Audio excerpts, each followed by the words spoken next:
Kisah ini dibuka dengan perkumpulan seorang intel zaman old yang saling berkumpul membahas apartemen dan juga toko-toko yang ditutup oleh seorang mafia yang menguasai wilayah tersebut. Namun yang menjadi kejanggalan adalah para intel tersebut. Mereka meminta bantuan kepada tukang penjahit sepatu yang terkenal di kota itu.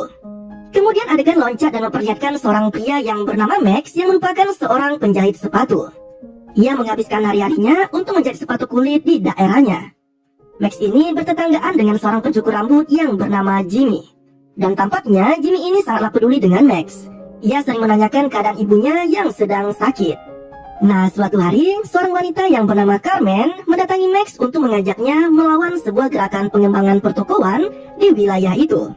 Selain itu, Carmen juga memberikan selembar kertas untuk melakukan unjuk rasa untuk menolong seorang kakek yang kabarnya akan diusir dari apartemennya. Di kemudian hari, ia mendapatkan seorang pelanggan yang bernama Leon. Leon meminta Max untuk menyemir sepatunya yang berdebu. Leon melihat Max yang tampak tertarik dengan jam tangannya yang tampak mahal. Kemudian ia pun menceritakan tentang koleksi jam tangan yang ia sembunyikan di apartemennya. Leon juga meminta Max untuk menjahitkan sepatunya yang rusak. Di tengah-tengah ia menjahit, Max mendapati bahwa mesin penjahitnya rusak. Untuk itu, ia memakai mesin penjahit tua yang terletak di gudang miliknya. Pada awalnya, tidak ada yang janggal dengan sepatu yang ia jahit. Secara tidak sengaja, ia melihat ukuran dalam sepatu itu sama dengan ukuran sepatu miliknya. Melihat hal itu, Max pun mencoba sepatu tersebut. Betapa terkejutnya ia. Max mendapati bahwa dirinya saat ini telah berubah menjadi Leon. Namun setelah ia melepas sepatu tersebut, ia kembali menjadi Max seperti biasanya. Ia mulai menyadari bahwa itu merupakan efek dari sepatu yang ia pakai. Kemudian, ia mencoba sepatu lainnya yang ada di jajaran rak miliknya. Namun, tak memberikan efek sama sekali. Hingga akhirnya, ia pun menyadari bahwa itu merupakan efek dari mesin penjahit yang ia gunakan. Max pun mulai menjajali sepatu yang ada di sana.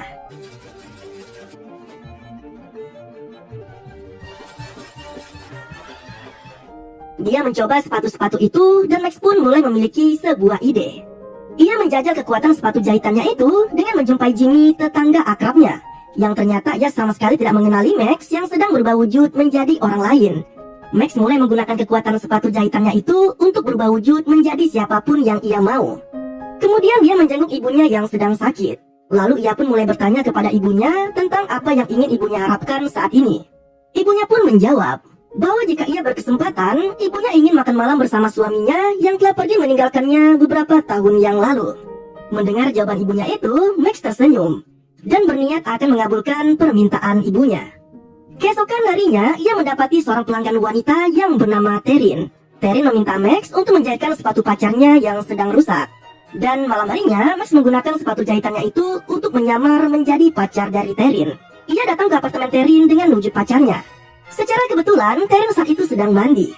Dan ia mengajak Max yang ia kira merupakan pacarnya untuk membajak sawah bersamanya. Namun, saat Max hendak membuka pakaian miliknya, ia teringat bahwa ia akan berubah ke wujud asli ketika ia melepas sepatu yang ia kenakan. Menyadari hal itu, Max pun langsung pergi berpamitan dengan Terin dan tak jadi membajak sawah dengannya. Sungguh disayangkan sekali. Di hari berikutnya, Max menjadi sepatu milik ayahnya. Dan Max berubah wujud menjadi ayahnya yang telah lama pergi. Kemudian ia menjumpai ibunya yang telah lama merindukan kehadiran sosok suaminya itu. Melihat wajah suaminya berada tepat di depannya, ibunya tampak sangat terharu sekaligus sangat bahagia.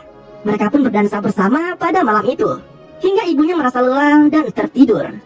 Pagi harinya, Max membangunkan ibunya yang kala itu sedang tertidur pulas. Namun setelah ia mengeceknya, ternyata malam itu merupakan malam terakhir bagi Max menyaksikan ibunya hidup. Duka yang amat mendalam sangat dirasakan oleh Max. Jimmy sebagai tetangga akrabnya juga merasakan hal yang sama. Ia menyemangati Max untuk tetap bertahan hidup dan melakukan hal yang baik dan bermanfaat bagi sesama. Nah, di hari berikutnya, Leon kembali datang ke toko sepatu milik Max untuk mengambil sepatunya. Sikap Leon terhadap Max sangat tidak ramah. Ia sempat merendahkan ibu Max yang meninggal dunia dengan kata-kata yang tidak sewajarnya. Ditambah lagi mood yang dimiliki Max kala itu kurang baik. Sehingga ia pun mencari alasan untuk mengusir Leon dari tokonya itu dengan menanyai tiket sepatu yang telah ia berikan kepadanya. Leon yang tak peduli dengan tiket tersebut memaksa Max untuk memberikan sepatu miliknya. Namun Max menolak, hingga terjadi sedikit keributan di toko itu. Hingga akhirnya Leon pun pergi dengan rasa kesal. Sedangkan Max tanpa memikirkan sesuatu untuk menjahili Leon. Max pun menyamar dan mulai mengawasi gerak-gerik Leon. Ia pun mengikutinya hingga ke apartemen milik Leon. Kemudian saat Leon telah pergi dari apartemennya, ia pun mulai menyelinap masuk. Ia pun mulai mencari-cari letak koleksi jam yang diceritakan oleh Leon kepadanya. Bukannya menemukan apa yang ia cari, Max justru menemukan sebuah koper yang berisikan senjata. Entah bego atau gimana nih orang, Max malah menyetrum tangannya sendiri hingga ia pun jatuh pingsan. Saat terbangun, ia bergegas keluar dari apartemen itu dalam wujud Leon. Sialnya, Leon yang asli telah berada di apartemen itu dan bertemu dengan Max. Sontak, Leon langsung mengajar Max dan mencekik lehernya hingga hampir mati. Beruntung Max menyetrum Leon dengan stun gun hingga ia pun tak sadarkan diri. Nah, setelah sadar, Max telah mengikatnya pada sebuah kursi dan mengancamnya untuk mengatakan di mana letak jam tangan miliknya. Sialnya anak buah Leon datang untuk menjemput Leon menuju ke suatu tempat. Max menanyakan tujuan anak buahnya datang menemui Leon. Dan ternyata mereka akan mengambil uang milik Leon ke sebuah tempat. Melihat adanya kesempatan untuk mendapatkan uang yang lebih besar, pada akhirnya Max tergiur dan menyamar menjadi Leon. Lalu ikut bersama anak buahnya ke sebuah tempat. Ternyata anak buahnya sedang menginterogasi seseorang yang bernama Patrick. Mereka menangkap Patrick karena menurutnya Patrick telah mencuri uang darinya. Anak buahnya hendak menghabisi Patrick. Namun Max mencegahnya karena ia tidak tega. Max membebaskan Patrick setelah ia menanyai dan membuat perjanjian untuk tidak mengulangi perbuatannya itu. Karena atas perintah Max yang memakai wujud Leon, anak buahnya pun tak bisa berbuat apa-apa selain membebaskan Patrick. Selepas itu, mereka bertiga beranjak ke rumah seorang wanita yang bernama Ellen. Sepertinya Leon telah memiliki perjanjian dengan Ellen. Ia dibayar untuk menghabisi nyawa seseorang. Max pun kembali ke apartemen Leon dan ternyata Leon telah lepas dari ikatannya. Welcome home, mommy. Turn around. Sepatu Max secara tidak sengaja terlepas dan betapa terkejutnya Leon setelah melihat wujud Max yang asli. Max pun bergegas lari dari sana, namun kakinya ditahan oleh Leon. Dan secara tidak sengaja, Max menendang leher Leon hingga membuatnya mati karena sepatu yang ia kenakan. Max pun bergegas pergi meninggalkan apartemen tersebut dan kembali ke rumahnya. Max ini orangnya polos sekali cuy. Saking polosnya, ia melaporkan dirinya sendiri ke kantor polisi bahwa ia telah membunuh seseorang. Namun betapa terkejutnya ia setelah mendapati bahwa ternyata mayat Leon sudah hilang dari sana. Dan karena tidak mendapatkan bukti apa-apa, polisi yang menangani kasus itu pun pergi begitu saja. Sebelumnya dari sana, ia kembali dikejutkan dengan apa yang dilihatnya. Ternyata sepatu serta tas miliknya telah berada di tokonya. Merasa itu tidak benar, ia pun berencana untuk mengembalikan barang-barang itu ke tempat yang semestinya. Namun, Jimmy melarangnya. Ia memperingati bahwa Max akhir-akhir ini terlihat aneh. Ia juga menceritakan jika sebelum ayahnya menghilang, juga terlihat aneh seperti Max saat ini. Jimmy memperingatinya untuk tidak meneruskan aktivitasnya itu karena ia takut hal yang sama akan terjadi pada Max. Namun, Max mengabaikannya. Ia pun pergi ke tempat Ellen. What is it? Your money. Sayangnya, Ellen tidak mempercayai dan Max pun dibawa oleh anak buahnya ke suatu tempat. Yeah, my money, Brian. Di tengah-tengah perjalanan, Max berubah wujud menjadi seorang pria tua yang sangat menakutkan. Anak buah Ellen yang melihatnya pun ketakutan. Dan akhirnya mereka menabrak pinggiran jalan dan Max berhasil kabur darinya. Max teringat sesuatu bahwa orang yang diperintahkan Ellen untuk dibuang dari apartemennya adalah Solomon, si kakek tua yang dikatakan Carmen waktu itu. Max menceritakan kepada Carmen dan juga kepada Solomon. Max memperingatinya untuk segera pergi dari gedung itu sebelum anak buah Ellen datang dan menghabisi nyawanya. Namun tampaknya Solomon tidak menggubris hal itu. Ia tetap bersikuku akan menempati gedung itu hingga ajal menjemputnya. Max pun terpaksa menggunakan kekuatan sepatu ajaibnya itu. Ia pun melakukan kesepakatan dengan Ellen. Solomon bersedia pergi dari apartemennya itu jika Ellen bersedia memberinya uang senilai $100 juta, sekaligus tiket menuju Chicago tempat putrinya berada. Dan Ellen pun menyetujui kesepakatan itu. Nah, malam harinya anak buah Ellen menjemput Solomon serta memberikan sejumlah uang kepada Solomon. Setelah mereka keluar, anak buah Ellen mendapati bahwa sepatu mereka telah hilang. Solomon menyebutnya itu merupakan ulah maling. Akhirnya mereka terpaksa membeli sepatu baru dan memberitahukan Ellen bahwa Solomon telah dijemput bus dan sedang menuju ke Chicago. Ellen memerintahkan anak buahnya untuk kembali ke gedung itu dan mengawasi keadaan. Saat itulah Max menyamar menjadi Leon. Dan anak buah Ellen melihatnya masuk ke dalam gedung.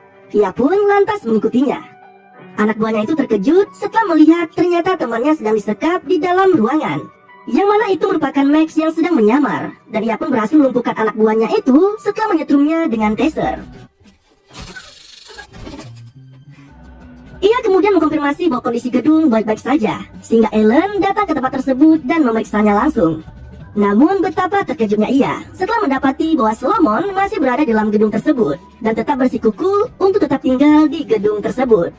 Nah, mendengar hal itu, Ellen pun mengancam Solomon dan akan membakar gedung tersebut serta Solomon jika ia masih bersikeras untuk tetap tinggal. Ellen juga mengancam akan membunuh putrinya yang berada di Chicago. Nah, ternyata Max telah merencanakan sedemikian rupa dan percakapan mereka berdua telah terekam dengan jelas dan siap akan diterbitkan di stasiun televisi. Dengan begitu, terbongkarlah sudah kejahatan yang dilakukan oleh Ellen. Pagi harinya, Carmen mendatanginya.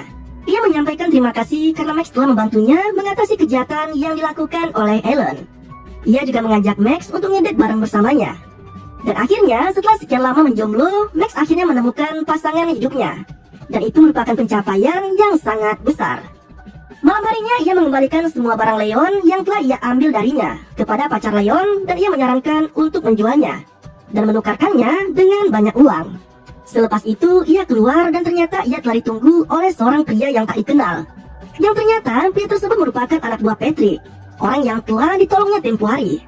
Tampaknya Patrick akan berbuat jahat kepada Max yang sedang menggunakan wujud Leon. Ia tidak menghiraukan jika dulu Max telah membebaskannya dari amukan anak buah Leon. Dan akibatnya, karena menghampirinya, mobilnya menabrak sesuatu hingga membuat mereka semua mati kecuali Max.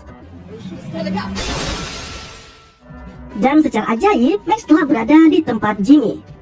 Yang ternyata Jimmy adalah ayahnya yang telah lama hilang.